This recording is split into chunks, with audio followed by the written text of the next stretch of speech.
Maska për fytyrën e thatë dhe të ndjeshme në dimër. Lëkura në dimër është më delikate se në çdo stinë dhe frekuentimi i ambienteve të ngrohta mund ta acarojnë atë. I ftohti bën punën e vet dhe ndryshimi i temperaturave nga i ftohti në të ngrohtë mund të shkaktojë probleme të saj. Maska me banane, mjaltë dhe kos mund të jetë një ndihmë shumë e mirë në rastin tuaj. Përbërësit që duhen janë një banane e pjekur mirë, 2 lugë kos, 2 lugë mjaltë, 1 lugë vaj ulliri. Grini në mikser banane, shtoni kosin, mjaltin dhe vajin e ullirit. I përzieni dhe vendosni në fytyrë për 20 minuta. Më pas e shplani atë me ujë të vakët.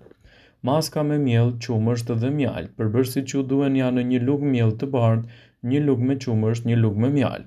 Përbërësit i bashkoni bashkë derisa të përfitoni një krem të trashë, e vendosni në fytyrë për 15 minuta dhe më pas e shplani me ujë të vakët dhe më pas me ujë të ftohtë. Këto maska do të jenë efektive në mbrojtjen e lëkurës suaj dhe evitimin e problemeve nga i ftohti.